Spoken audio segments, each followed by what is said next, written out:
বাড়িতে সুজি থাকলে তেল ছাড়া হেলদি এবং স্বাস্থ্যকরভাবে এই টিফিন রেসিপিটি তৈরি করে দেখতে পারেন। ছোট বড় সবাই কিন্তু খুবই আনন্দ করে খাবে। নমস্কার বন্ধুরা, অমৃতাদি কুকিং চ্যানেলে সবাইকে স্বাগত জানিয়ে আবারও হাজির হয়েছি। তো যে সকল বন্ধুরা ইউটিউব চ্যানেল থেকে দেখছেন তারা প্লিজ চ্যানেলটিকে সাবস্ক্রাইব করে আমার পাশে থাকবেন, আর যারা ফেসবুক থেকে দেখছেন তারা পেজটাকে ফলো করে রাখবেন। আর স্কিপ না করে পুরো রেসিপিটি দেখা অনুরোধ রইল, লাইক দিয়ে ভিডিওটি দেখবেন। তো আজকে আমি খুব কম সময়ে একটি টিফিন রেসিপি তৈরি করে দেখাবো।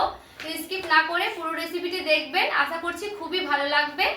তো চলুন রেসিপিটি শেয়ার করি। টিফিন রেসিপিটি তৈরি করব, তার জন্য একটা বাটি নিয়েছি, আর এখানে আমি একটা কাচের বাটি নিয়েছি। এই বাটি মেপে আমি নিচ্ছি সুজি। তো যেমন পরিমাণে করবেন আপনারা টিফিনটা তেমন পরিমাণ কিন্তু নিয়ে নেবেন। তো এখানে দেখুন আমি 2 বাটির মতো কিন্তু নেব। তো আমার কিন্তু 2 বাটিতে অনেকগুলো টিফিন হবে। আর এখানে দেখুন নিয়ে নিয়েছি দু চামচ মানে দই, টক দই। তো 2 চামচে কিন্তু হয়ে যাবে। তো একটু আমি এই বাটিটা কাচিয়ে দিচ্ছি। এরপরে সেই টক দই আর সেই সুজিটাকে দিয়ে এইভাবে একটু মিশিয়ে নেব খুব ভালো মতো করে।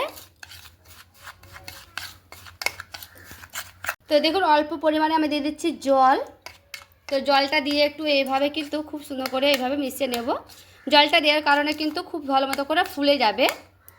তো আমি একটু বাটি মানে চামচটা কাচিয়ে নিচ্ছি। তো আবারও খুব ভালো মতো করে একটু মিশিয়ে নিচ্ছি এইভাবে। তো আমি কিন্তু আবারও অল্প পরিমাণে দিয়ে দিচ্ছি জল।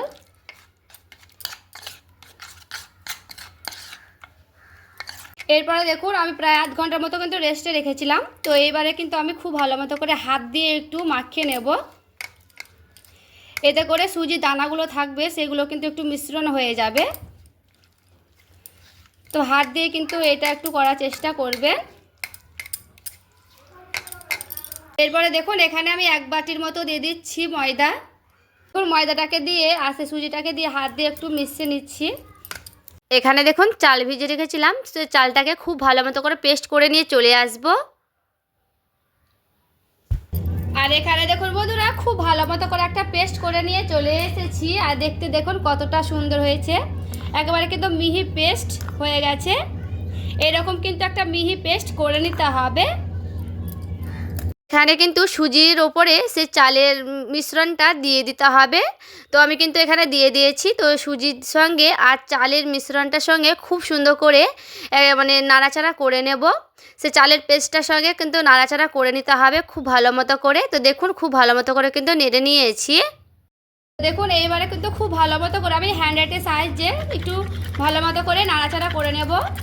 তো এখানে আমি প্রায় মানে 2-3 মিনিট একটু এইভাবে ফেটিয়ে নিচ্ছি হ্যান্ডাইটের সাহায্যে। আর বন্ধুরা টক দই দেওয়ার কারণে খেতে কিন্তু দারুণ লাগবে এই টিফিন রেসিপিটি।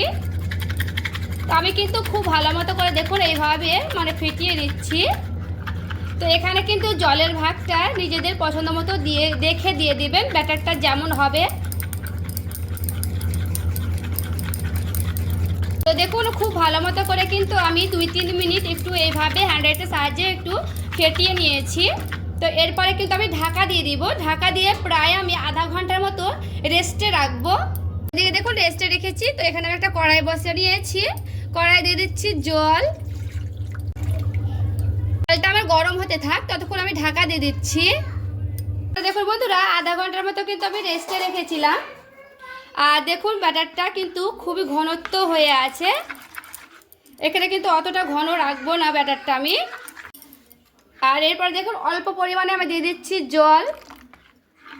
তো দেখুন এরকমই কিন্তু ঘনত্ব রাখবো ব্যাটারটা। এখানে দেখুন 1 চামচের মতো দিয়ে দিচ্ছি বেকিং পাউডার। এরপরে খুব সুন্দর করে একটু মিশিয়ে নেব। দিয়ে দিচ্ছি অল্প পরিমাণে লবণ। এরপরে খুব সুন্দর করে আবারও মিশিয়ে নিচ্ছি। একটা সাহায্যে কিন্তু খুব ভালো মতো করে এইভাবে আমি মিশিয়ে নেব।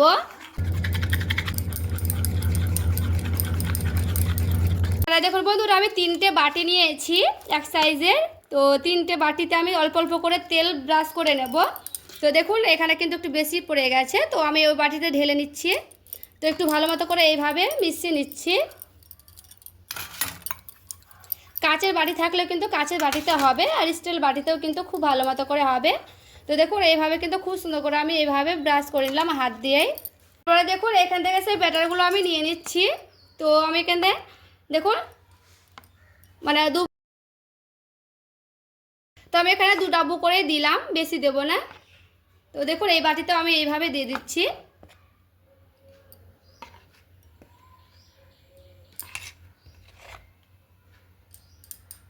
তো দেখুন আমার কিন্তু এইভাবে দেওয়া হয়ে গেছে। তো আমি এখানে 3টে করছি। তো চলুন এবার আমার জলের ভাপ কিন্তু হয়ে গেছে, তো আমি এগুলোকে দিয়ে দিচ্ছি। আর দেখুন জলটা কিন্তু খুব সুন্দর করে ফুটে গেছে। তো এখানে আমি একটা ফুটো ফুটো থালা নিয়েছি। এরপর আমি দিয়ে দিচ্ছি সেই ফুটো ফুটো থালার ওপরে এইভাবে দিয়ে দেব। তো দেখুন এই থালা দিয়ে কিন্তু আমি এইভাবে ঢেকে দিচ্ছি যেন ভাপটা না বেরোয়। তো এইভাবে আমি খুব ভালো মতো করে স্টিম করে নেব। আর দেখুন বন্ধুরা খুব ভালো মতো করে কিন্তু স্টিম করে নিয়েছি, আর আমি ঢাকনাটা উঠিয়ে দেখাচ্ছি। আর দেখুন খুব ভালো মতো করে কিন্তু স্টিম করানো হয়ে গেছে। তো এটাকে আমি ঠান্ডা করে নেব, তারপরে কিন্তু দেখাচ্ছি। এখানে দেখুন বন্ধুরা পুরোপুরিভাবে আমি ঠান্ডা করে নিয়েছি, তারপরে কিন্তু নিয়ে চলে এসেছি। একটা করে তুলেও দেখাচ্ছি।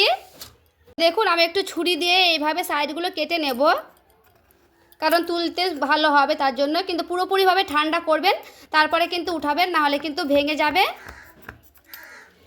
তো দেখুন খুব একটা মানে টাইম লাগবে না, ঠান্ডা হয়ে গেলে কিন্তু খুব সুন্দরভাবে উঠে যাবে। তো আমি দেখুন এইভাবে কিন্তু উঠাচ্ছি। আর দেখুন বন্ধুরা খুব সুন্দর করে কিন্তু উঠে গেছে। আর দেখতে দেখুন কতটা সুন্দর হয়েছে। রেখে দিচ্ছি। তো বাকিটাও কিন্তু সেমভাবে উঠিয়ে নেব।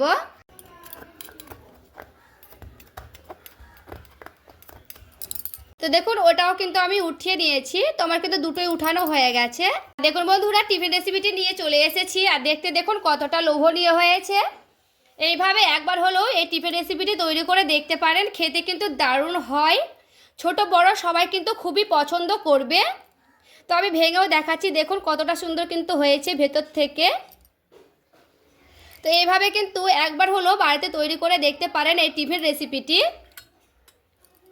হালকা খিদে পেলে কিন্তু খুবই ঝটপট বাড়িতে তৈরি করে নিতে পারবেন, খেতেও কিন্তু দারুণ হবে। এই টিফিন রেসিপিটি কেমন লেগেছে অবশ্যই আমায় কমেন্ট করে জানাতে ভুলবেন না। ভালো লেগে থাকলে প্লিজ একটি লাইক করবেন, চ্যানেলটাকে সাবস্ক্রাইব করে আমার পাশেই থাকবেন। দেখা হচ্ছে আরও একটি রেসিপির সঙ্গে। সবাই ভালো থাকবেন, সুস্থ থাকবেন।